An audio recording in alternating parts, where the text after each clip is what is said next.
So far, Apple has still not put a touchscreen on the Mac, something that's bothering a lot of people. So a company has made a product called the AirBar, which lets you pinch to zoom and tap and touch and just get in there and get dirty with your Mac screen.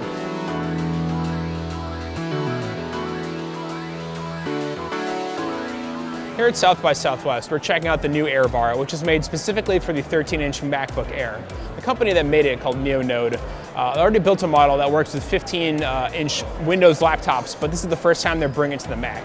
It lets you do 4 kind of basic gestures. The first one is just tapping. You can tap links on your web pages, you can tap open and close buttons, you can switch between tabs, all the basic things you might do with your mouse. A click you can do with your finger here.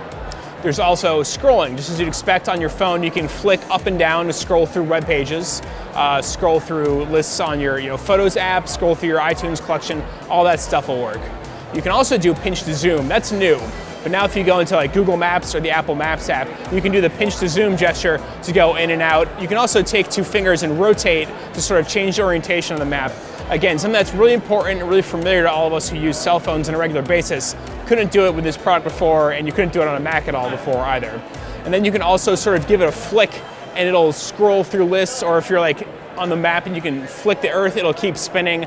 Setup is real easy. It's very plug and play. It goes into your USB port, and then the AirBar goes below your screen. The first time you set up, you place a couple of little magnets below the screen, and once you've got those set in the right spot, every time you put it back on, it just snaps right on, stays where you want it, it's within the boundaries of its sensors, and you're good to go. There's no setup. It takes maybe 5 seconds to connect, and then you're off and running.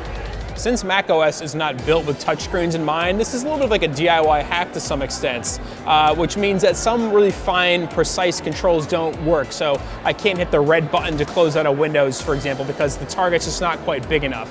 But for other things, it really does work pretty well. There's a little bit of lag swiping around, but it's definitely not a deal breaker whatsoever. It's pretty responsive. Pinching and zooming works better than I expected. All in all, it does give you a nice sense of navigation on there. When you go to the macOS Launchpad, swiping around, tapping on icons, moving them around, that all works really well. So that's the AirBar, made specifically for the 13-inch MacBook Air. You can get it on Amazon, Best Buy, and Walmart. It'll cost $99 and start shipping in mid-April. Stay tuned for more from South by Southwest on Engadget.